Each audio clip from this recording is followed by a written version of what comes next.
I got arrested because I'm stupid. Like, I got arrested because I'm the dumbass. So let's talk about how we met. My favorite episode was the first episode that I ever watched, and it was the cat burglar. Now tell everyone about your legal situation. That episode, watching it live, was definitely a trip. What did you think about me before you met me versus when you actually met me? So you have 3 personalities, not 2. For the 500th episode of Locked In, I wanted to do something different and special, something real. So today I brought on the person who knows me better than anyone, my girlfriend, Leticia Duarte. You've heard my story 100 times, but this is the first time you're hearing hers. She's opening up about her arrest, the mistake she made, what it's really like dating someone with a criminal past, and everything we've gone through together behind the scenes. This is the most personal episode we've ever done, and the one you've all been waiting for. Leticia, welcome to Locked In. Hi, Ian. What the audience doesn't know is that you've sat in that chair now, technically this chair because it used to be reversed, but multiple times. When we first met, we agreed to do this thing like every few weeks where we record an episode just for our use. And we have it stored on the Google Drive so our future kids one day can see the old episodes, which is pretty cool, which we would recommend if you're in a relationship. You don't need fancy cameras. Just like record it, even if it's a voice memo. Or just like on the iPhone, it's a cool way to just save the memories. Yeah, 100%. It's so cool. How many times do you go back and look at those old episodes? Anytime I miss you. When we first started dating, she would just rewatch them all day. I think our first one I watched maybe like 25 times, I swear to God. But it is so cool to look back on. You just see the growth and you see what's happened, what hasn't happened, everything like that. So definitely would recommend it. And even if it's just like non-relationship wise, just like goals, just talk into the camera what your goals are and see if it comes to life. Yeah, no, it would be super cool. Like I was telling you when we had just started dating too, I used to journal a lot. And so even the other day when I was at my mom's house, I was like looking back at some of the journal entries from like 2016. I'm like, that Leticia would have never imagined that I'd be here, Yeah, on Locked In. I'm locked in. And guys, she has been arrested, so she does qualify to be a guest. She has been impacted by the criminal justice system. We'll get to that later in this episode. But in the meantime, this is episode 500. 500. Congratulations. Thank you. Yeah, I told you you'd be the guest, and you've been nagging me for the last couple of weeks because we've had scheduling delays about getting you on. You've been so busy. Oh, I've been so busy, right? No, but I was super excited. Yeah, no, it was cool. We just filmed the George Santos episode today, and this is my second one of the day. I can't believe it's been 500 episodes. I mean, this January, like by the time this comes out, a month from now, month and a half, it'll be 3 years since I started the podcast. For listeners that have just joined in, I started doing one a week, and my first big episode that went viral was the JD Delay episode. And that hit like 10,000 on YouTube within 24 hours. And then I went to 2 episodes a week, then 3 episodes a week in 2024. And earlier this year, or actually end of last year, I went to 5 episods a week. Crazy. And it's just grown. But I love that it's, people ask me all the time, do you ever get tired hearing the same things? And it's like, I really don't, because it's so diverse now. One day it'll be a law enforcement officer, a next day a lawyer, another day a criminal defense attorney. Or someone that went to prison, a shot caller, or like a politician. It's so diverse. So it's just really interesting to see. Yeah, and I think that like everyone's stories are their stories. You know what I mean? Like not everyone who went to like let's say like you went to Connecticut. Like not everyone who went to that exact prison has had the same experience. You know what I mean? So everyone joins different clubs or cliques or whatever, and that shapes kind of like what their experience is, right? Yeah, and guys, we're also going to do a Q&A at the end of this episode. I posted on Facebook questions for us, so we have a bunch of questions we're going to answer after this interview, so that's something to look forward to in this as a little special 500 episode. I wonder what we're going to do for the 1,000th episode. I butchered that. That's okay. Do you know how many you do a year? I mean, it's 5 a week times 52. What's the math on that? I don't know. Because are you going to hit it next year? 1,000 times 52 weeks. Let's see. I guess I have my phone here. I normally never have my phone in here for interviews, but we need it for the questions. So 5 times 52 is 260. Oh, okay, so not till the 2 beginning of years. 2027. And the last milestone, so I did my dad for episode 2 was the very first time I had him on, and then episode 100 was my dad. Okay. He came on the show. He's like, "What? You don't want me for 500?" I was like, "No, we're gonna switch it up." And I got a comment or a message. Someone was like, "Why don't you have like a really cool like kingpin story or something for 500?" And I was like, "Well, I do those types of stories all the time. I think it's really different to bring you on, and it's a different perspective because the audience doesn't really get this much out of me. They're used to just it being guest driven, which I love. If I did this type of conversation 5 days a week, I don't think anyone would listen because it's not that type of podcast, and that's what makes it so different and special." Yeah, no, I love your podcast. I was watching your podcast before we even started dating. Yeah, So. tell the audience about that, what you thought of it, how you came across it, all of that. I think, I mean, like, I knew of you, one, because I went to school with your brother, and two, just because, like, being local, like, I would go to the parties at Tuxedo and all those things. So I knew of you for a while, and I don't know exactly how I found your show specifically, but I know that I had seen it on, like, a clip or something on Facebook, and then I, like, ended up going back to watch it. So, like, even one of the sorry to, like, already, like, bring up one of the questions, but one of the questions was, like, the favorite episode. My favorite episode was the first episode that I ever watched, and it was the cat burglar. Everyone loved that. That was the episode of the year last year. That's crazy. It was so good. Right around this coming out, it's going to be the Spotify Wrapped, so it'll debut what the episode is. I think it'll be probably the Bobby Shmurda one, not based on like if it was a good interview or not, just by the number of views and listens on it. And that had a lot of mixed opinions on it, mixed reviews. The Bobby Shmurda episode. Listen, like, I'm here for like a couple of your like interviews, right? And it's cool because we get to listen to it outside, and so like sometimes I'll have like the headphones on. Sometimes like guests are a lot more like expressive, some more than others. That episode, watching it live, was definitely a trip. Just tell everyone the full story from like the beginning of that day, where I was coming back from Cal. Just tell everyone the whole story completely. You were coming back from California that day? On the red eye. Oh, yes. Oh my gosh. Right. Because you didn't know till like maybe 2-3 days prior, right? So you had the trip booked already. You ended up shortening the trip to come home earlier. I mean, I'm going to tell the audience, it was definitely just to see me. It wasn't for the Bobby Shmurda episode necessarily.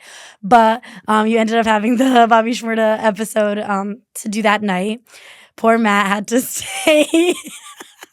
Poor Matt had to stay waiting to pick him up for hours and hours after a red eye. And then what else happened? They came here with... At what time? Like 12? Midnight. 12:30 maybe? With the biggest posse I've ever seen. Like, listen, it's normal for guests to come in with like other people. That was the most amount of people I've ever seen in this studio ever. And he was drunk. He was annihilated. He was shooting like hoops on the basketball and thing missing in there. Every single one of them. But Yep. Honestly, hilarious. And we had to let him smoke in here to calm down. But here's the best part. So when I went into the interview, there was maybe like 5 or 6 people in the posse. Yeah. When I get out of that interview... Oh, there's like 25 people in here. And it was just crazy because, like, listen, I'm in PJs. Like, I'm ready to go to bed. It's midnight. Like, it's time for bed, So I'm just lounging, like the 5 guys are here, and like normally like either Matt's here or someone else is here, so like I don't feel as like weird. And not that any of the guys made me feel weird, honestly. Like I was pretty comfortable the whole time. It was just kind of like a what the fuck moment. But every time that door would open, I would see more and more people come in. When they left, like even in the peak of my smoking weed days, I've just never seen that much debris everywhere. Yeah, it smelled like weed in the studio for days. We had to Febreze it. The studio was wrecked. I was like, this is why I got out of the music industry. Because this is how the rappers are. And it was so funny because we had just recorded, or I don't know if we had just recorded it, but like a couple weeks prior, you went on my podcast and we talked about like how awful it was. Like not that rappers are awful, but like dealing with them sometimes is because of these giant posses, you don't have control over that many people, but also because like it's just so crazy, like some of the things they do. Yeah, and I felt bad that you were like all alone out there. Whatever. It was so I mean, it was, don't get me wrong, it was a great interview. Like, performance-wise, it was really good. I know my core audience didn't necessarily like it, but it did help bring a lot of new viewers to the podcast. And it was a different perspective. And, we are doing bigger names now, which is cool. And I know sometimes they might not be the best speakers, but it does help bring attention to the podcast, which ultimately helps our goal of getting the ordinary people's stories heard. And that'll never change what my goal is, to always have average everyday people. So I know some people are like, oh, you're gonna get Hollywood, this and that. I'm just having always regular, ready, everyday people. And that it'll always be like that. And you know what? Like, those are some of my favorites too, like for a lot, or I mean, you still do it all the time, but like a lot of the times, especially early on to us dating too, you would send everyone to the restaurant and be like, oh, like my girlfriend works there, like whatever, like introduce yourself.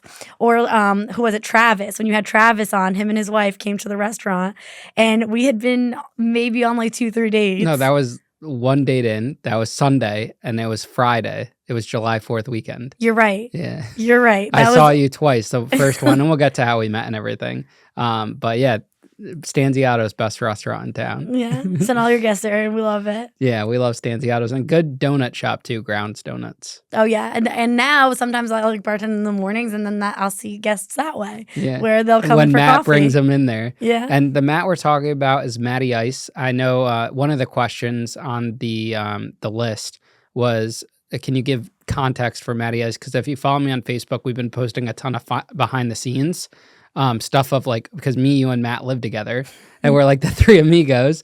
So we're always posting about us going to boxing or cooking or messing around, and it's always like Matty Ice. So Matt is my best friend that lived with me before Leticia started living with us, and he ran all my socials while I was away during Mr. Beast. So a lot of people didn't even realize I was gone when I did that Mr. Beast video, but he ran the whole thing and made it look like I was still here, and did a great job. And he helps with guest booking along with my brother. He helps with hospitality, guest hospitality, and he runs my social media, helps post all the clips and stuff. I still do all my own editing, and I make the clips, but he does all that. And Matt is like the little brother I never wanted. Like he's older than you. I know, but he doesn't act it. Listen, I love Matt to death. I really, really do. But oh my gosh, like I grew up with brothers, so I think that like even in the beginning we would talk about it. I was like, listen, this does not bother me at all. Like I know that like other people would be like, oh my gosh, like why is he always around? It literally feels like I'm reliving my childhood sometimes living in that apartment. I swear to God. And if anyone wants to know how me and Matty Ice met, we'll have him on the pod. Maybe he'll be episode 1000. Okay. But he got kicked out of the club one night when I owned it, and I had to let him back in twice in the same night. Oh my God. So that's how we met, and we've been friends ever since 2015. But he's a good dude, and everyone, it's funny when guests walk in, they're like, yo, what up, Matty Ice? So he's a good dude.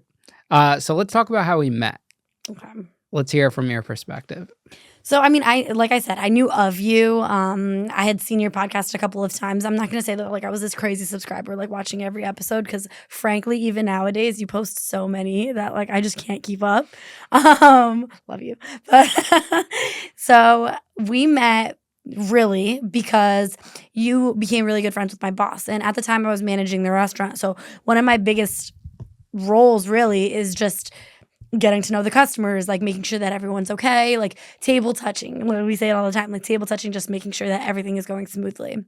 So it was the night before my boss's birthday, and you guys had come in. It was you and Kevin, and you guys were sitting at the high top at the bar. And I didn't think that my boss was going to come in. It's his birthday eve, I mean, I wouldn't, but to each their own. Yeah, she celebrates her birthday for the whole week. Yeah, and I don't go that whole week.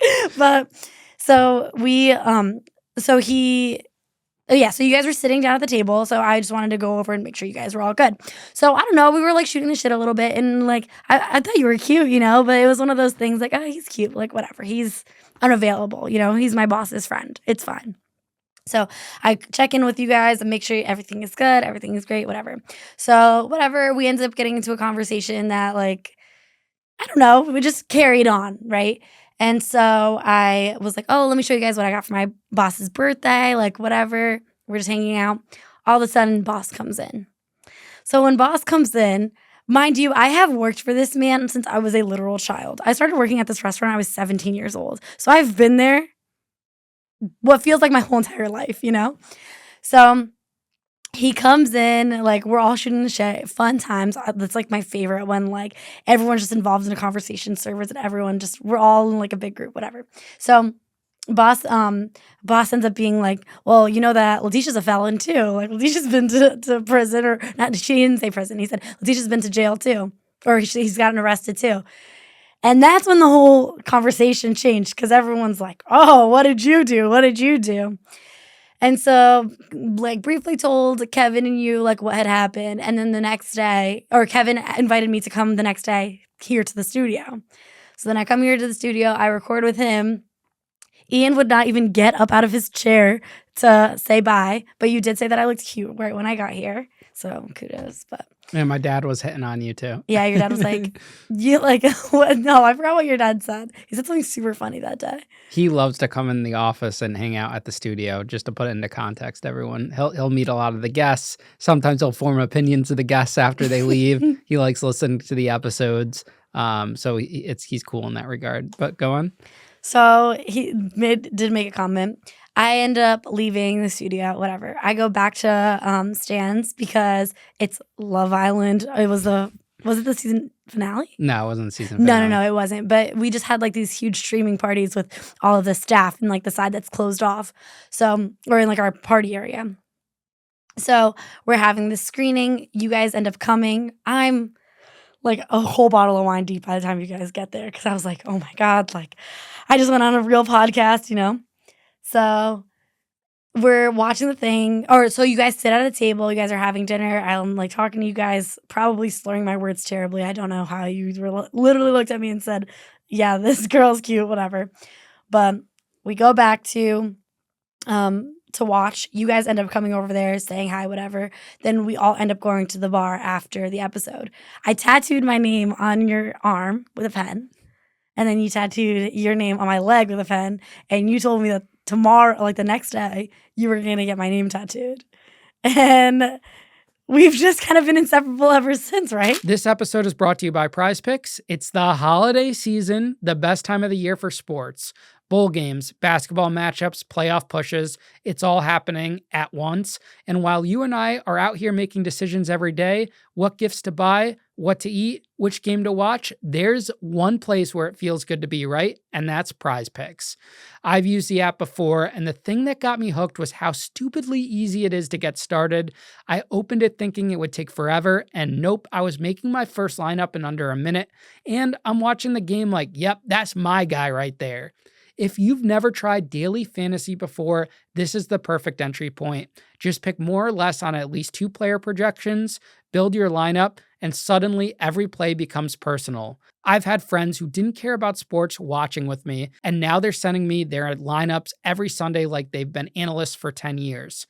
And Prize Picks keeps leveling up. New feature alert, early payouts. If your lineup starts off strong, you may now have the option to cash out before the game even ends. And I love how you can stack a player, points, assists, rebounds, all in the same lineup. So if you really believe in someone, you can triple down. Every lineup makes watching the game 10 times more exciting. And if your fantasy team died this season like mine, Prize Picks keeps the fun going every single week. No drafts, no headaches. So download the Prize Picks app today and use code Ian Bick to get $50 in lineups after you play your first $5 lineup.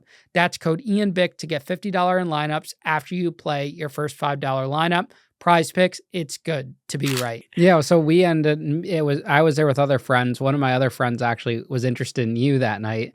Then we drove him home, and then me and Matt were going home, and you had texted me the picture of the tattoo, and you're like, don't forget. And then Matt was like, do you want to just go back? I was like, screw it. Let's go back. So we went back at 2 a.m. And this is so July 4th weekend of this year. I'm like on a 3-week bender from coming back from Mr. Beast. We were going out, having a good time, making up for all the time I had lost. And we went back, and you were shocked. I was, because I had texted, or like I was sitting right next to my best friend. My best friend, you also got to meet that day. But I was sitting right next to her, and like we had exchanged contacts and whatever. And I was like, if he does not text me within 5 minutes, I'm texting him. And she's like, you better fucking text him. She's a big fan of the podcast too. And yeah, surprisingly so. I met her that night, and she listened to the podcast too. She liked listening to it. I'm always shocked who listens to the podcast from my past. like just in Danbury alone, because there was a lot of haters in Danbury as you got to experience with your own situation.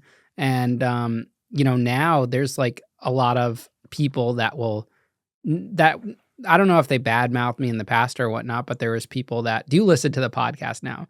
It's always surprising who listens to it. Mhm. I guess is what I'm saying, and it's definitely it's just interesting, what it brings out because people like the content because the content's not about me; it's about these guests, and they're like mini documentaries. Yeah, no, I love your content. It's definitely very different from mine. But you inspired me so much during this whole process. You know what I mean? And even like listening to some of your videos and like questions you ask and like how you almost go in like a chronological order has helped me so much. It helps you like get confidence for it too. Yeah, guys, Leticia started her own podcast. We'll have the link in this description of this episode, Sips and Secrets. Why don't you tell everyone about it real quick? Okay, so basically it's just me and some industry people who get together. We have a couple drinks and we just shoot the shit and complain about work.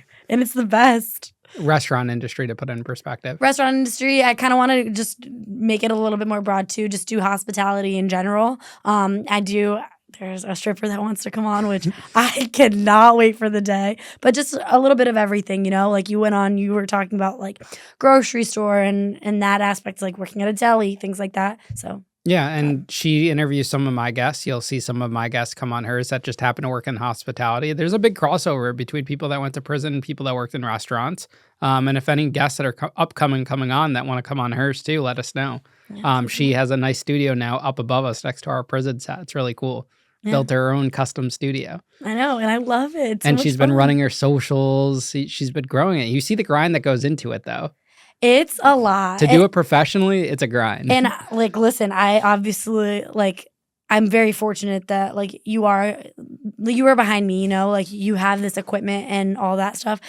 Me, where I'm at right now, I think it's a grind. I can't even imagine what it was like for you when you had just started. Anyone who thinks that you have it easy, Ian, like I'm looking straight in the camera, you're dumb. Honestly, you are the hardest working man I've ever seen in my life. Ever seen.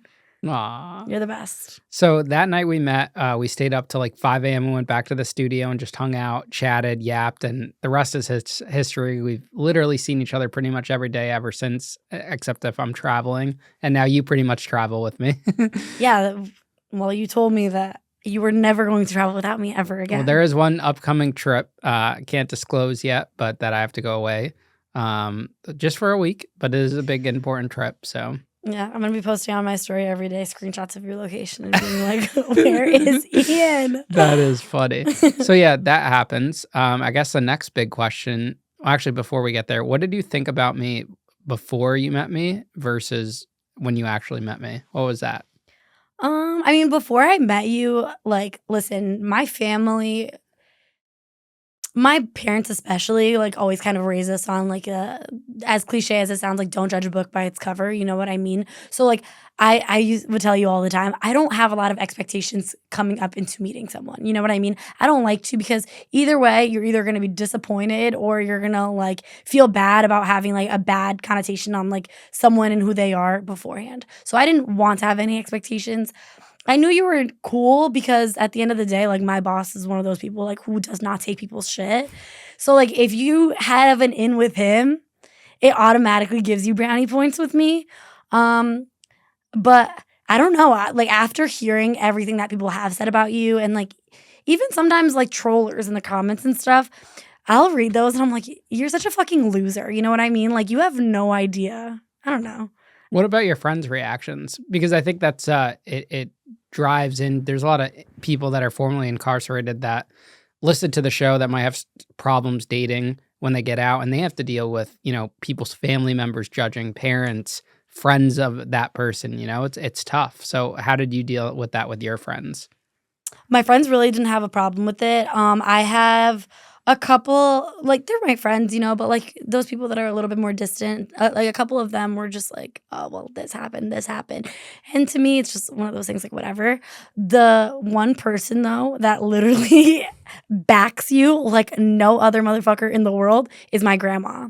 When I told her that you were in prison, like, whatever, she was just like, "Oh, like, whatever, like, he's older now, like, he seems like he has his head screwed on straight." When I told her what you did, she was like, "Fuck the government, fuck whoever put him in prison."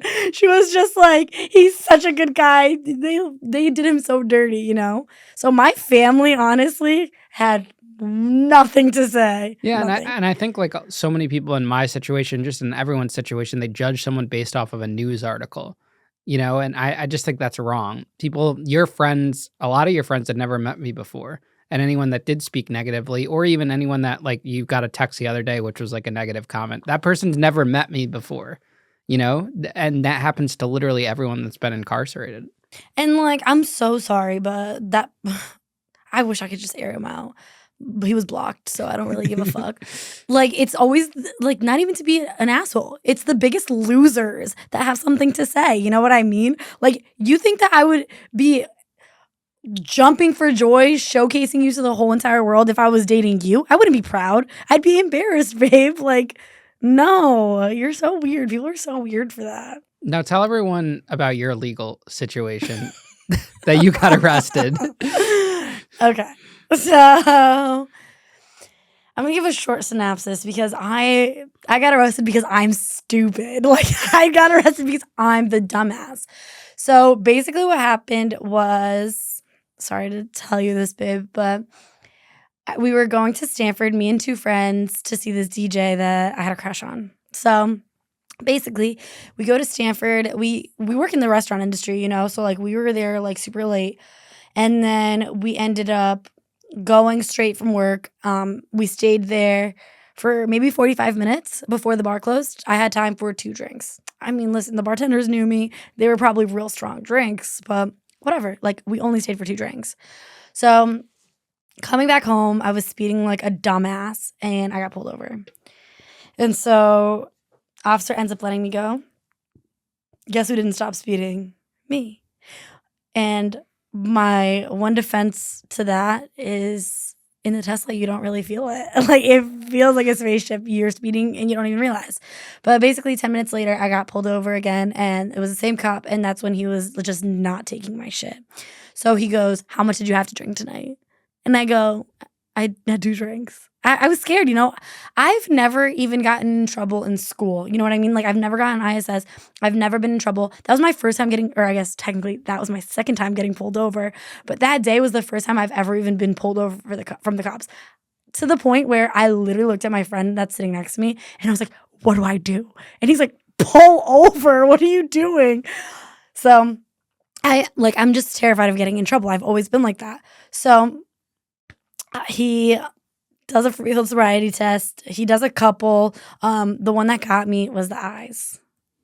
So he got me on the eyes.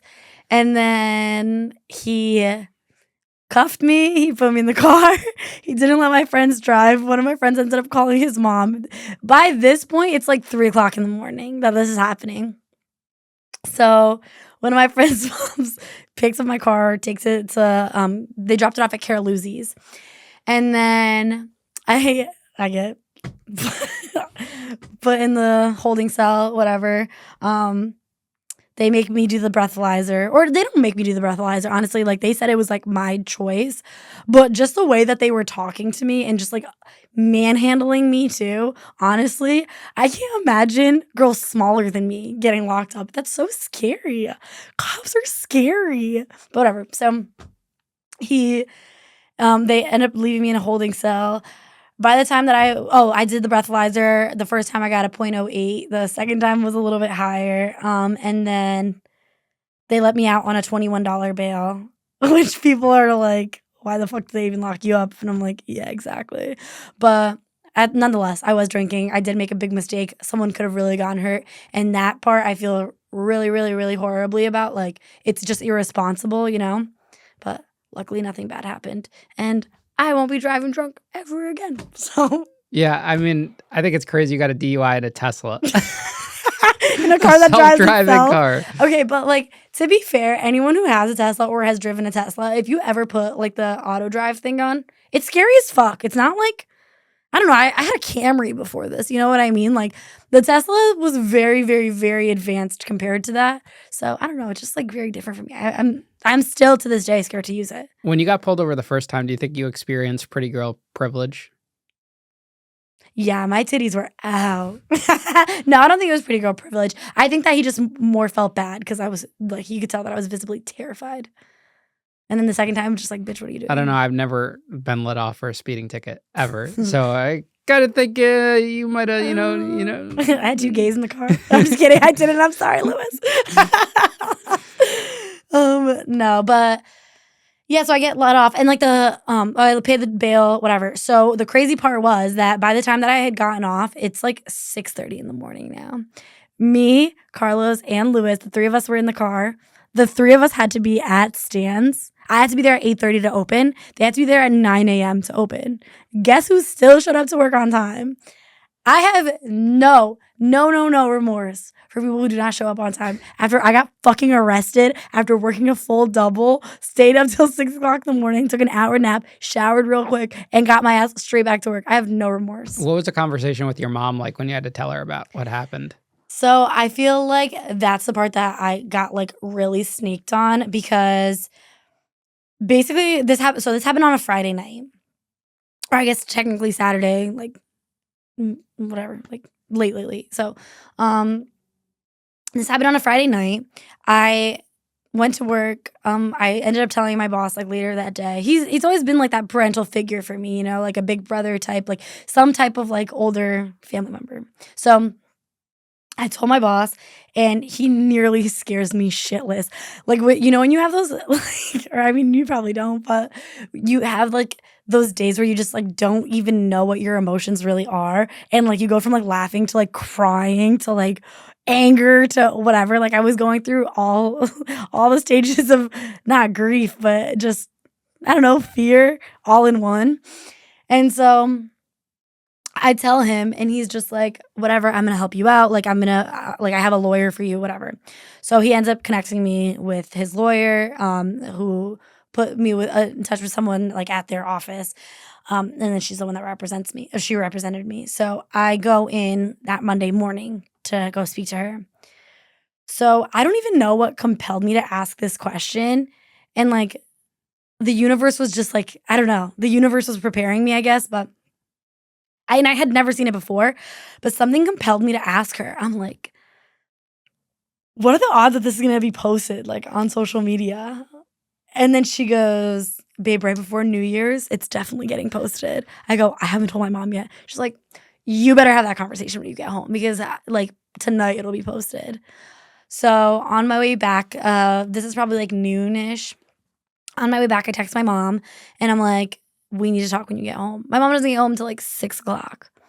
So my mom gets home. She goes upstairs to my room and she just like has Facebook open on her phone. And she's like, did you get arrested last night? And me freaking the fuck out. I didn't know what to say. I said, no, I got arrested on Friday. And she's like, Leticia, what the fuck? And she's just very much one of those people like, I hate to disappoint her because I know how hard she works and like I've seen her struggle. Like I've seen just everything that that woman has gone through. And like the Brazilian community is just very, very cruel. Like they just judge a lot. And I was more upset about the looks she was going to get than the looks that I was going to get in that moment, you know? And so like I cried my eyes out. I'm like, I'm so sorry. Like I'm such a piece of shit. Like I'm the worst. I hate that I disappointed you, you know? And she took it on the fucking chin. She's mom of the fucking century, that woman. Like I couldn't have been blessed with someone better, but she was like, listen, like it's okay. Like we're gonna get through this. Like you're gonna be okay. Like I just wish you talked to me. I wish you were comfortable enough to have like, these conversations with me. Like before like things like this got exposed, because then at least we could nip it like quicker, right? And I don't know, that was one of the scariest things I've ever had to tell my mom, but she's super cool with it now. Now it's just like a joke in my house. You know how every holiday there's always that one gift, the one everybody ends up talking about after the wrapping paper is long gone? That's Aura Frames. It's the hidden gem that somehow becomes everyone's favorite gift, even when they didn't know they wanted it. Last year, I actually got my mom an Aura frame, and I'm not kidding, she still talks about it. Out of everything I got her, that frame is the one thing she shows off to every single person who walks in the house. Honestly, Thanksgiving was last week and she was still talking about it. And this year, with new people in my life, I want to impress, and a couple people who definitely deserve something special. Aura is the easiest home run. Here's why it's such a winner. Unlimited free photos and videos. Just download the Aura app, connect to Wi-Fi, and start filling it with memories. You can preload it before it ships, so it arrives already personalized and emotional before they even plug it in. It's thoughtful without being complicated, meaningful without being stressful, and honestly, it's a one gift where people look at you and go, wow, you actually tried this year. Don't wait. Win the holidays now with Aura Frames. For a limited time, save on the perfect gift by visiting auraframes.com to get $35 off Aura's best-selling Carver matte frames, named #1 by Wirecutter, by using promo code LOCKEDIN at checkout. That's AURA frames.com, promo code LOCKEDIN. This deal is exclusive to listeners, and frames sell out fast, so order yours now to get it in time for the holidays. Support our show by mentioning us at checkout. Terms and conditions do apply. How did it feel to be blasted all over social media, especially from, seeing maybe friends from school, people that you grew up with, repost that article? It was embarrassing more than anything, like you end up almost hating yourself. Like it's just one of those things. Like I worked in the most popular restaurant in Danbury, and just every conversation that I would have with a table, I was like, oh my God, they recognize me from the article. It was just one of those things, like I felt like I couldn't escape it. And obviously, like I made a big mistake. I'm not taking it, like I'm not trying to make it a light situation. People die from that. But it's just one of those things that like I just felt like I ruined my life. Like I just thought that my life was over. What have been some of the ramifications from that DUI that you've been faced with? I mean, just cost alone. Like, I guess you don't really hear, or I mean, I guess I don't really know that many people who had DUIs before me. So to me, like, I didn't even really know what to expect. But like by the end of this, I'll probably be like 12, 15,000 down because of this whole situation. You know what I mean? That's the breathalyzer costs a lot of fucking money. Not only, and another thing, I was the first EV to get a breathalyzer in the state of Connecticut. Electric vehicle. Oh, yeah, sorry. I was the first electric vehicle to get a breathalyzer installed in the state of Connecticut. So the original quote for $500 became $1,200 to install it. That fucking hurt, especially after the lawyer. So I had to pay for the lawyer. I had to pay to install it. You have to pay like to recalibrate it every month. You have to pay like a lease on it because you don't own the device. You lease it. So you have to pay for that. It's just, and then like tickets and everything else. You have to take classes. You have to take everything. It just drains you. At that point, like last year, I thought that I was like the baddest bitch in the universe. You don't understand. Like I was on this high. Like I was like, oh my God, like my life is so great. Like my life is so amazing. Like I have all these people in my corner or whatever. It like stripped almost everything out of me at that point. And to the point where like I've told you before, but like I had a meltdown earlier the next year. So it's awful. I don't recommend. Guys, don't drink and drive. Uber, it costs way less. I mean, there's, you have one drink and it can technically set you over the limit in some cases. Oh yeah, and that's another thing that like now that I've talked to like more cops about it and stuff like that, like everything really just depends on like your stature and stuff. And like I ended up buying like one of those little pocket breathalyzers. 2 beers put me like right under the limit. You know what I mean? Like everyone get a pocket breathalyzer first of all, or like get a DD or get an Uber or get a Lyft, whatever you need to do. I promise if I could go back that night, we were coming from Stanford to Danbury at like 2:00 in the morning. So that probably would have been like $150, $200. You know how much I would have rather paid even $500 for a fucking Uber that night than literally the thousands and thousands of dollars and the embarrassment and the disappointment and just the criticism. That's not even a word. Like the criticism of everyone. Like I would look at the comments. There was days that I would go into work and like I was a manager, so like I'm allowed to have my phone on me. My boss would literally take my phone away and be like, "Stop looking. You're going to drive yourself crazy. Stop looking." Some people will comment on my Facebook being like, she got arrested for a DUI. Like, no, we're dating, but I've never told you this story. I mean, that's one of the reasons why I stopped drinking. It's because if you go out to a restaurant, you have one drink. I'm a lightweight. I could be over the limit. I'm not going to get an Uber every time. And a mistake like that can ruin everything I've worked for. Yeah, no, it's not fucking worth it. I will never do it again. Now, there's been people on the show that have been charged with manslaughter and, they've killed someone because they've been in a similar situation as you, driving while intoxicated. How do you feel about that? It makes me feel like shit. Like, I can't believe that I was at a point. And here's the thing, too. So, like, I thought that I was fine, but also, like, I don't want to say that I was abusing alcohol. Like, I don't consider myself, like, where I was in, like, alcoholism. But at the same time, like, I was partying a lot. Like, I was closing the bar 2, 3 o'clock in the morning every weekend. Like, I was still going out with my friends. I would drink on my days off, like, at some point, like, it's borderline abuse. And so I have this tolerance where, like, maybe I don't feel as drunk as my body is telling me that I am, but I'm drunk, I just can't imagine, like, even the state that I was in, if I had, like, hit someone else, I don't even think I can't imagine what that would feel like on my conscience, Now we turned you into a homebody. We've been doing a lot of at-home cooking, staying in, relaxing. It's nice. Like, we've been watching great TV shows. I put up all the recommendations on Facebook. Banger after banger, babe. We've been doing real good. The first really good one we watched was All Her Fault on Peacock. And then the one we're about to finish tonight is The Beast in Me on Netflix. Really good. So good. But yeah, we've been loving we've been cooking so much. I miss that because even I'd say like probably in like maybe December or January, I stopped cooking and I just started eating out all the time. And then when I got back from doing the Beast video, I was, eating out all the time, going out all the time. And then I was like, this, one, it gets expensive. And two, it's just like every time you go out, it's like 3 or 4 hours. It's like an ordeal. I love just being at home and I can edit in between. I can chill and just relax and be in loungewear. I only really want to go out unless it's like a meeting or, something productive. But, I love being home. Yeah. I'd never thought that I would be this much of a homebody. And like, I remember, it's so funny that you say that because it's so funny when like I had just moved in and I ended up like fully moving in, even though I was basically moved in before that, but I ended up fully moving in while you guys were away. You guys were in Arkansas. And I remember like opening the cabinets, like, what do I need to get from the grocery store? And I'm like looking, I'm like, oh, okay. Everything, all of the basics.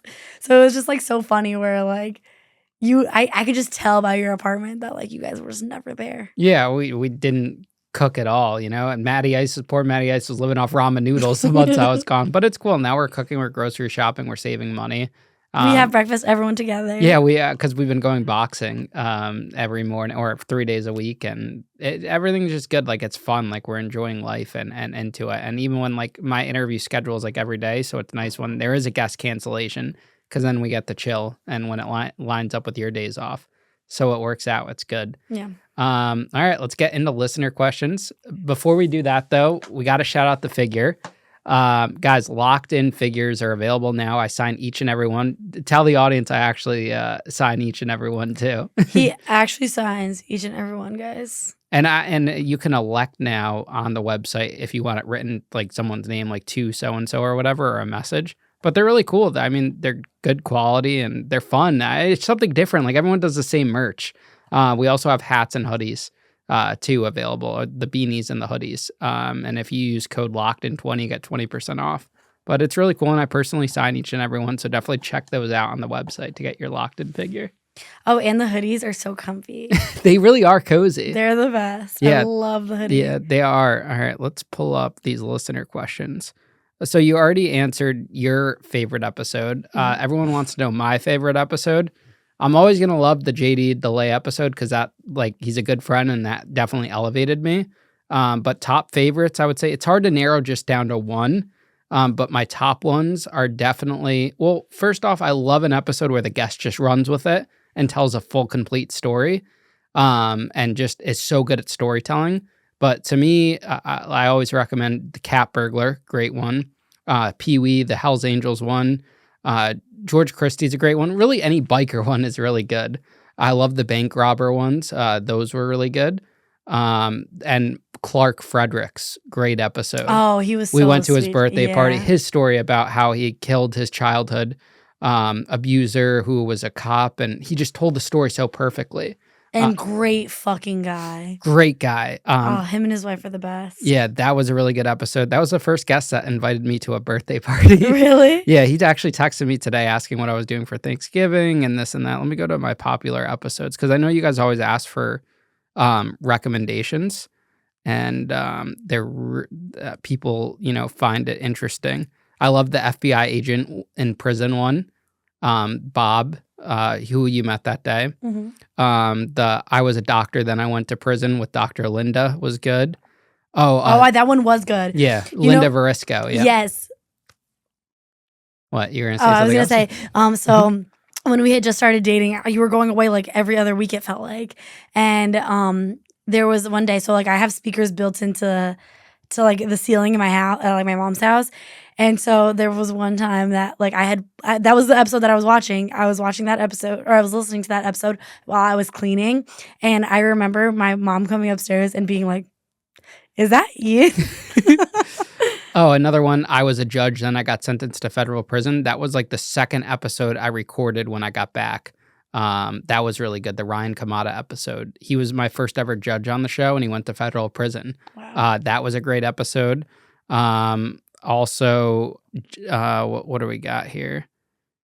Hell's Angel. Oh, Norman Seabrook was a great one. I don't know if you listened to that. He was the ex-Rikers Island prison boss of the whole. He was a union labor boss for the correctional officers. He was really good. Great speaker. I love Johnny Bart's episode, the Hell's Angels one that I did at his house. And you got to meet Johnny Bart. Love Johnny Bart. That was a great one. What was his name? This is one of the bank robber ones right here. This is, why am I drawing a blank on his name? I'll tell you guys his name right here. Forgive me. Sean Myers. That's a bank robber one. Like I said, the bank, the biker ones. Mooch, was a good one. A big favorite was, Victor Shear. He was the Mad Duck bank robber. I don't know if you listen to him. He told his story so well. The Stephen Dominguez episode, how he was the corrupt DEA agent or corrupt prison guard at Rikers Island. That was a really good one. The Leroy episode that went viral for butt ass. Jeff Asher was a great one. He was my first corrupt cop that went to prison. He was a cop that went to prison. Prison Brotherhood Shot Caller was a great one. That was filmed 2 years ago. Oh, another good favorite is Brothers Sentenced to Life in Prison. I interviewed two brothers at the same time, my first ever duo guest one, and they both got life in prison and then ended up getting pardoned under Trump. Oh, wow. His first term. Chicky Ciccatelli, Bookmaking Mobster, was a great one. There's a lot of good episodes. Definitely, guys, I'd encourage you if you're listening on YouTube, or even if you listen on Spotify, if you go to my YouTube, there's a popular episode playlist for Locked In. You could check out the popular ones and just search for that title or that person's name on Spotify to check it out. Michael Smith, too. Smitty was a great one. So those are my favorites. We already talked about why you like the podcast. Well, actually, do you appreciate the guest stories more now that you've gone through a similar situation? I wouldn't say more than before. I mean, like, listen, like my offense was so like I was in a holding cell for like a couple hours. You know what I mean? I was in handcuffs once, and like I just think that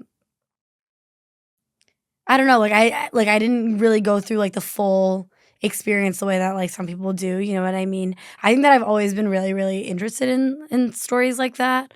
But it does make me feel bad, especially like when people go through the same like similar situations where people like turn their back on them and whatever. Like I definitely feel that extra hard whenever I hear it, you know? Did you ever feel like you would be in that situation before? Never in my life. It doesn't discriminate, the criminal justice system. No, it does not. No, it does It could not. happen to anyone. And like that's the thing too, right? And I feel like in both of our situations, like we just got made an example out of. You know what I mean? Like I don't think that. I mean, listen, I shouldn't have sped. I wasn't swerving or anything. Like I just shouldn't have sped that night, and I shouldn't have drank and drove, and whatever. The past is the past. But at the same time, like I didn't think that I was doing anything necessarily wrong because I didn't feel it. You know what I mean? At the time. Next question is, what's to come in the future for the podcast? So, constantly making changes. As you guys have probably seen, I've added like an intro where I have like exciting clips from the episode so you can see what you're going to expect. Changed up my studio in here. We are looking at like new studio space to maybe evolve into. That's on the horizon for 2026. But really, it's going to be the same thing. Keep doing the interviews you guys want to see. I read and respond to pretty much all the comments. We see when you guys recommend guests. You could always like message me on social media or email me to suggest a guest. Or submit it too. Yeah, or submit it on our guest form. And we're just going to keep pushing, keep getting interviews. This is a long-term thing, Even if we don't select you to be on the show right away because we have so many requests, we'll get to you eventually. And, we want bigger names to help grow the platform. I'd love just to see it continue to grow, my story to get out there more, maybe get that, produced. We are talking to people into maybe something like either a book or a series and, just continue to do what we do and make it better every time and, be locked in the interviews, literally, and just make the best content we can. We are bringing the commissary cook-off back, like the prison cooking competition. That'll be exclusively on my Facebook. So we're working on that. We're filming some episodes. Leticia's going to star in an episode. Can't wait. So we're going to use the prison cell mostly for, pretty much that, just filming skits here and there with different guests and also doing the cooking stuff, making meals because that's fun. Like I want different variations of it. So that's kind of what's on the horizon. Everyone asks like what my long-term goal is. And, the sky's the limit with this podcast. There's no cap on it. You could continue to grow and continue to make it better and always continue to make tweaks. And I read your guys' feedback all the time. Someone asked, would you be supportive and wait if I became incarcerated when we were together or even in the past if you were with me before I went to prison? I mean, honestly, from the stories that your dad and like everyone around you has told you, I wouldn't be with you. You were an asshole. In the past, I mean. I don't know. I think as of right now, if you got locked up tomorrow, I mean, listen, babe, I'm gonna stick it out as long as I can. Like, I love you, but Well, a girl needs to get cracked. No, that's not what it is. But like, let's say you're gonna be in there for 25 years, like, no chance of going in out or any earlier, no chance of probation. Like, it's 25 years of my life. I don't have babies yet, babe. I wouldn't let you wait too. Yeah, I think it's selfish to make the person wait. Yeah, you know how much I want to be a mommy. Why did you choose me, and what are the plans for the future with me? I think you're the first person who's made me lock in. As Get the cuffs. Yeah, literally the cuffs. No, but you're the first person who's like really inspired me. And I mean, your dad said it today. Like, we get along so great because we're both so annoying. Yeah, so people don't get to like really see like the person. I think that's why I like the Mr. Beast video because I got to see the funny side of me, my personality. But normally it's just super serious interviews. But you get to see like a different side of me all the time. You're like your friends. You tell me this all the time. They'll say, "Be like, is he like? What's he like?"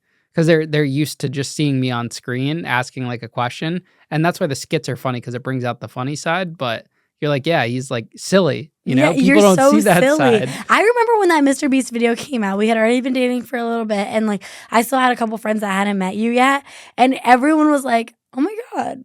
Like, I didn't realize he was like that. I was like, "Did you guys really think that I would be with someone that like didn't make me laugh?" Like, what? Yeah, I have a silly side to me. Like I'm just silly, goofy. It's fun, That's why I think that's helped splits it up too. Like doing like the cooking stuff or skits or even just the Mr. Beast thing was a breath of fresh air to do something different because I was doing serious episodes all the time. Yeah. So it's nice. So it's cool to be able to goof around like with Matty Ice or you at home and stuff. It's just something different. Get hosed while you're just lounging on a beanbag chair. Yeah, just get sprayed with water. Just like we're always doing something. It's just it's fun, and that's why we have like we've made the studio a fun place. Like we have the Nerf guns. Like Matty Ice will be upstairs, and Leticia and I will take the Nerf guns and just hose them down. So it's a lot of fun.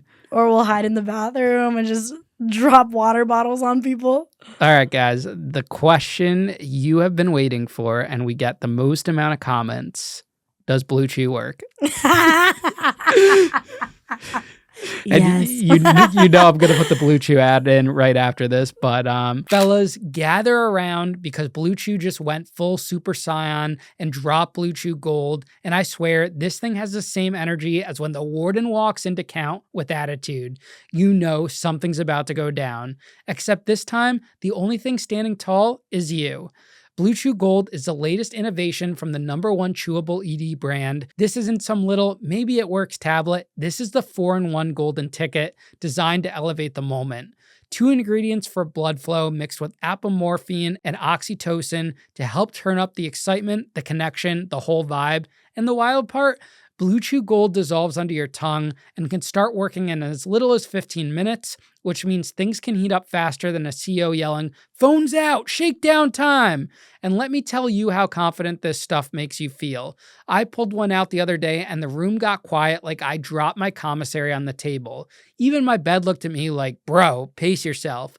This isn't a tablet, it's a performance announcement. If your bed could talk after this, it'd be asking for a break. Blue Chew Gold for the nights when you bring championship energy.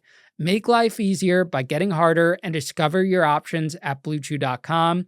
And as always, we've got a special deal for our listeners. Get 10% off your first month of Blue Chew Gold with code LOCKEDIN. That's promo code LOCKEDIN. Visit bluechew.com for more details and important safety information. And we thank Blue Chew for sponsoring the podcast. Guys, the Blue Chew ads have been so much fun. I know there have been, I'd say 90% of the comments are, "This is so funny. Like, I'm only here for the Blue Chew ad reads." I know I've gotten a couple complaints just about saying, it's a little inappropriate or, for the female listeners. But guys, it's not meant to offend anyone. They send over bullet points and we have fun with it. I think it's fun and exciting. You're a female listening to the ad. What do you think about it? I think it's fucking hilarious. And you bring me up. You know what I mean? I just think it's one of those things that some people are a little bit more sensitive than others, and that's your prerogative, I guess. But at the end of the day, those Blue Chew ads are fucking hilarious. And yes, it works.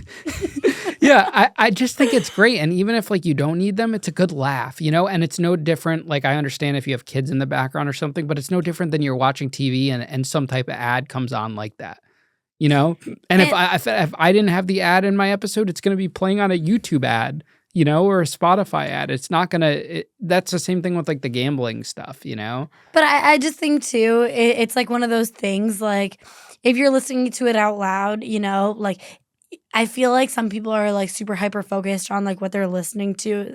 I mean, I know at least I'm like that, I could be doing a million things and I'm not watching anything. I'm just listening. And that's how I primarily listen to my podcasts. But I'll be listening to something. You think that other people that are around you are listening to that too, and they're just not, if I played one of your podcasts in front of my niece and nephew who are little kids, I wouldn't bat an eye. And honestly, if you don't like them, I'm not offended. You could just skip it. You can easily just, cross a line through it. I do put the flash in between an ad so people know. And it's not a permanent sponsor. Sponsors come and go. So it's not like I'm advertising them forever. Yeah, but Blue Chew, if you want to come back, send us some more. Thank you. Of course, we're going to always keep using Blue Chew. But it's also, guys, that's what keeps the show free. Mm-hmm. So I'm not charging you guys. I don't have a Patreon. I've thought about doing a Patreon, but it's I'm not going to charge for this content. I always want my content to be publicly available. For me to start a Patreon or put up a paywall, it has to be completely different from what I'm doing now to charge you guys. So just keep that in mind. What's the wildest behind the scenes story from recording these interviews that you've witnessed? Well, we talked about the Bobby Shmurda one. Yeah, that was crazy. Other than that, my second one would probably be, I forgot his name off the top of my head, but He was a guy that came into and did his interview. He had a couple problems with police, um, like police brutality in New York. And he talked about his experience in the criminal justice system. And then at the end of it, like the last 20 minutes, he's going on this big rant about how all cops are bad, just preaching that and just like getting really visibly heated. And at the end of it, I'm like, listen, man, we have a lot of law enforcement on the show. You had a bad experience. It doesn't make all cops bad. I'm actually very supportive of law enforcement. We've been doing a ton of law enforcement episodes lately, and I love that. They respect the show. I respect them. But he just went off on a tangent, and it was so bad that when he got out of the studio, my dad had to like talk him down because my dad was in the studio listening and just calmed him down. And he didn't do anything to me, but that was like the most heated I felt with a guest. Come to find out a few weeks later, or actually months later, because I think I was during the Mr. Beast thing and I saw it when I got back, he was a guy that slashed a few court security guards with a knife in New York City at a courthouse. And they have them like all like hog tied up, escorting them out. Crazy. That's fucking crazy. I mean, people ask me all the time, like, do you ever feel in danger interviewing these people? And I've interviewed murderers. I've interviewed like serious crimes. And I don't think those individuals are coming to hurt me. I think they could get heated in the moment, but I'm here to be respectful. That's why I don't judge. Like people are in the comments like, oh, Ian, you should be calling these people out, give feedback or pushback. I'm like, one, I want to keep it neutral. I want to give them a safe place. I let the audience to decide if the person's telling the truth or not, or form their opinion. That's my reputation. That's what I want to do. And I'm not confrontational. I'm not going to be like, you're full of shit. I'm just not going to do that. But finding out about that afterwards, that was kind of scary, But I don't think someone's going to book a sit down with me 2 or 3 months in advance just to come to hurt me. And I stay very neutral. I don't get involved in politics. I don't get involved in any, hot topics. I just want people to have a safe place. I'm friendly with everyone. I don't judge people. I just want to let them tell their story. So to me, that's the most important thing. Yeah, like we've talked about it before where like, listen, I want to marry you, like I see like this in the long run and stuff. And like I've never had a bad experience with any of your guests. Honestly, everyone that I've met and like gotten friendly with, like the JDs and the Johnny Barts and like those people, like I love them, like they're great people, but there's some element of the show that it would just scare the shit out of me. Like we were talking about it the other day, like what if we just got like a house where we could just record at? And like my podcast is one thing, but like your podcast scares me just a little bit. Like when we have kiddos running around, like, if something like that happened, I'd be terrified. Next question. Given the current political environment, I'd be interested in how inmates view politics. Honestly, when I was in prison, I haven't been in prison since, 2019. But when I was in prison during the election, people were interested. I think they were interested just, they didn't really necessarily pick a side. I think they were surprised that Hillary had lost. I remember being there for election night and they're surprised Trump won. But I will say most of the inmates were like cheering for Trump. I think because he's the underdog. I think inmates are just going to go for whoever the underdog is. And I think they supported him even more when he did become a felon. And just all the criminal justice acts he passed. But other than that, I mean, maybe they gamble on it and stuff, but they're not. I've never seen anyone have a heated debate about politics as unless they're maybe like an old head, like an older guy, older maybe fraud guy, kind of debate politics, but not to the level of what people do out here. I see people bash people over politics, on social media. You don't really see that in prison. Maybe a good debate, but not to that level. You see more stuff about sports. I think probably sports causes more fights in prison or gambling than politics. Do I ever plan on going back to prison to chill with the homies?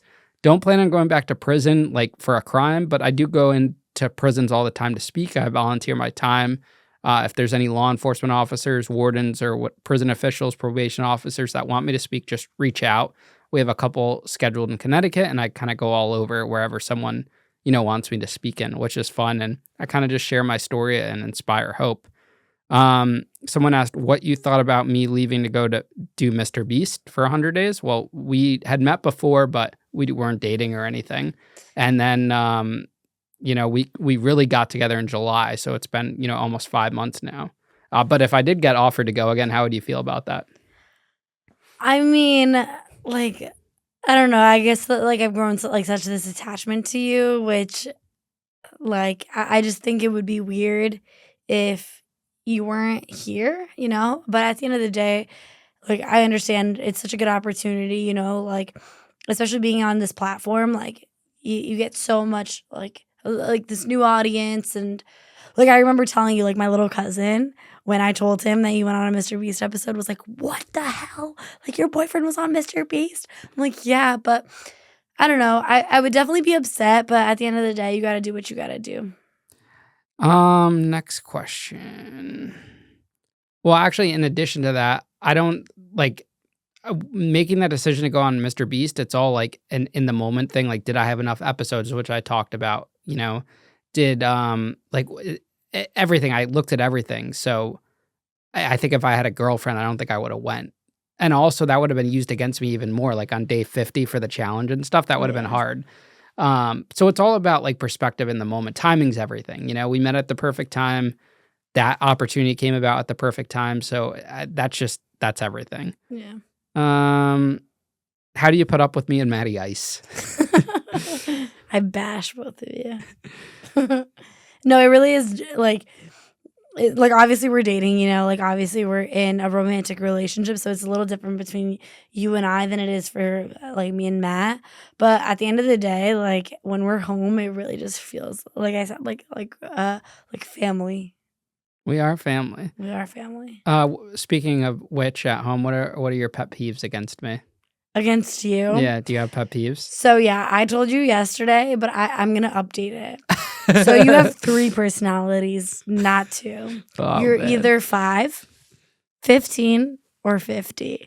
And there's just no turning back on anything. You are the sassiest, but like most, I don't even know what word to describe you. I mean, listen, Matt is a handful. Like, Matt is definitely a handful. But I think that our just like way of being is a little bit more similar than you and I's. And I don't know.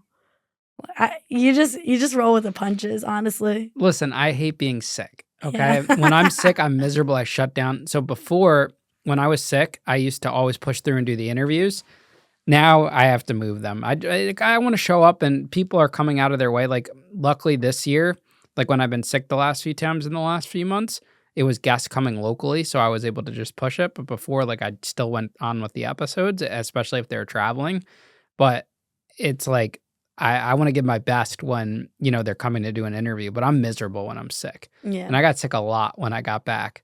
But now, I think no drinking has been huge for not getting sick. I think it just weakens. We drink so much this summer.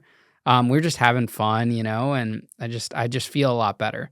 I don't have that fog. I even, I quit energy drinks too. I haven't had energy drink in like almost 2 weeks. Oh, wow. I've just been doing the coffee, Yeah.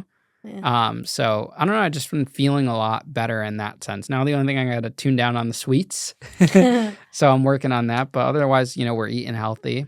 Which brings us to our next question: is what is your favorite food and who is the better cook? I think that we cook differently. I think you're definitely better at breakfast than I am. No, I love the way you cook breakfast. Really? Yeah, dude, the way you cook breakfast today, but I love the way you cook rice. It reminds me of like I had a Spanish bunkmate. Not saying you're Spanish, but I had a Spanish bunkmate that would always make rice, and the Latinas make the rice all the same. It's so good. Like the way you guys season it, and it's just, I don't know, it's so good. I can't make it like that. So it's really tasty. Yeah, but I love the way you make breakfast. The eggs are always so fluffy, so good. Yeah, I learned to just mix the butter in there. And we put up like a post about like someone dropped recipes. And I think I'd love Facebook. I've been treating it like a blog lately. We talk about things. We get people to comment. We comment back. So guys, if you're not following me on Facebook, check that out. Also Snapchat. It's Ian Bick, one word, and we post all the time on there too. Next question is, how do you handle the fame aspect? Why don't you tell everyone about that, like what you think about that? I mean, I think it's definitely a little, I don't know, but sometimes it's just like to me, you're Ian, like you're my little Vicky boo, like you're just my boyfriend, And then like we'll go out in public, like we'll go to the arcade, and someone's like, "Oh my god, like giant fan," or we'll go to the fucking Big E with 500 million people, or however the fuck many. Obviously not 500 million, but like there's so many people there, and someone will literally like follow you around just to like get the nerve, like to get the courage to be like, hey, like I'm a big fan of this show. So that's something that I've never experienced before, so I think it's definitely a little weird.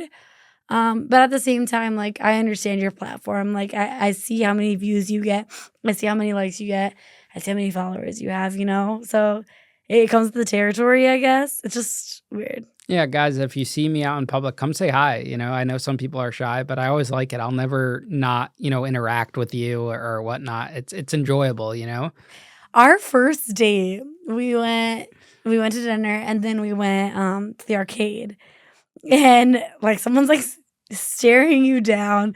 And I hate to be that person. Like I really hate to say this, but like usually, like when I've gone on other dates, if someone's staring like that, it's not like It's not a good thing. no, it's either not a good thing or it's not like directed towards the man. Usually I feel like a lot of times it's directed towards the girl. And like that was one time that I was just like, I don't think this guy's looking at me. Like, I don't think this is about me right now. And it was 100% about you. And you approached it. Like, I remember coming out of that date and just being like, the way that you like talk to people is just so nuts to me because you're just so good at it. You gotta treat everyone with respect, You make people so comfortable. Like, you're such an interviewer, honestly. Yeah, we'll be out at dinner. Like we had dinner with Anthony Arlotta. That episode will be out by now. And his friend with him, who's like a heavy hitter, ex-mob guy, is like, "What are you, like a Fed?" I'm like, and then Anthony's like, he gets away with asking like inappropriate kind of questions because he's just like sitting there smiling. I don't mean any harm. I'm just like, it's just what it is. If I go out to dinner with you, I'm gonna start asking you questions because that's just what I know how to do, and I disarm the person. And I think that's why this has worked. People get comfortable. Like it's an experience. You walk in, you see the place, the hospitality, and we just start chatting, and it's a conversation. So like when I was going on dates and stuff, like that's what I would do. I would just interview the person because that's what I do. It's just a conversation. Did you interview me? Probably. I mean, we talked. I asked you questions. It's like an interview in a way. Yeah. So and that's how you get. But I think it's just disarming the person and making them comfortable. Yeah. But years ago, I was never like that. And I'm a shy person, but now I'm less shy. That's why I like having Matt around because he's the guy that'll go up, ask a question and stuff and be more direct. I normally have to have that person approach me or there'll be like an icebreaker. But like I still get nervous with like when there's a bigger guest that comes and stuff. I think I was at least nervous around George Santos' episode will be out already around him. And he's a big name too, but this was the first interview where I wasn't nervous. But like when you have bigger people like Teresa or, Farrah or any of the bigger names we're getting, it is a little nerve wracking, but now I'm being more comfortable. But it's cool what's going on and what I do and everything. Yeah, I think that to me, like we'll even like you guys will start going on this tangent about this actor and this person and that person. Like I think that like my generation as a whole doesn't really focus too much on like these bigger names. So I think it helps me a little bit in that aspect. But like honestly, you hear like a person have a conversation and they're in front of you, something about it to me, it just like makes them feel like such a real person that like Bobby Shmurda was talking to me and I'm just like, oh my God, what is wrong with you? It's so crazy like where life takes you. Like if teenage me saw who I was with now and interviewing, like I wanted to book Bobby Shmurda at the club when I was a promoter, and now I got to interview him. And even like sitting across from Teresa, who I saw going through her legal process, in the news, or, even George Santos, seeing that happen a year ago and then interviewing. I never thought I'd interview these people. It's so crazy. Farrah from Teen Mom, watching that as a kid. Oh my gosh. It's only going to get bigger. And it's so funny to me too, because like, it's one of those things like obviously like I watched The Real Housewives and like I listened to Bobby Shmurda when I was younger and like I know who George Santos is and like Farrah, I was the biggest Teen Mom fan ever, It's just so funny when like if I'm not here, you'll just have them like FaceTime me. And I'm like, oh my God, what is my life right now? It's just so funny to like that you're in this space and that just like casual, like Farrah just casually walks in, you know? It's so crazy to me. Yeah, I think your friends find it interesting too. They do. They're like, what the fuck? We're, will the episode that we're recording in California be out yet or no? No, it won't be out yet. Okay, so I Yeah, won't this say. comes out before. But like the person we're meeting in California, what the fuck? It's nuts. It's nuts. Who is the all-time guest related to my genre you want to see on the show and meet? Let me think. Ugh. Damn it, I wish I had prepared for that question. I would have had a better Caught answer. you off guard. You caught me off guard. I don't know. Well, I'll say my dream guests are definitely Mike the Situation. Oh, I said that to you the other day too. Mike the Situation. I'd say Kim Kardashian because she is related to like criminal justice reform. Joey Diaz. Who else? Danny Trejo. Anna Delvey. Anna Delvey would be a dream guest. Definitely Jen Shaw, who's getting out of prison soon. There's so many celebrities that have been to prison, you know, that I'd love to have on. I know when Mike opened Mike, I'm talking about him like I know him. Like when Mike's Situation like opened up that rehab. Yeah. I literally remember I'm in the bathroom just like scrolling through TikToks, like getting ready and stuff, and I go outside and I was like, babe, you need to figure out how to have Mike the Situation. We're trying, you know, guys, some of these, you know, celebrities, it's harder than you think to get them on, but we're finally breaking down that barrier, you know. This has been a huge year for us. I think 2026 is going to be even bigger. Yeah, can't wait. Yeah, it's going to be good. But Leticia, thanks for coming on for episode 500. Thank you for having me. Yeah, you've been a terrific guest. And I'm sure the audience is going to appreciate this episode. And guys, I just, you know, thank you from the bottom of my heart for making this what it's been. It's exceeded my wildest dreams. And I'm so excited for what's to come. Yeah. Guys, vote me for the 1,000th instead of Matt. Thank you. And guys, check out our podcast. The link will be in the description of this episode. And go grab your Locked In merch. And Blue Chew. And Blue Chew.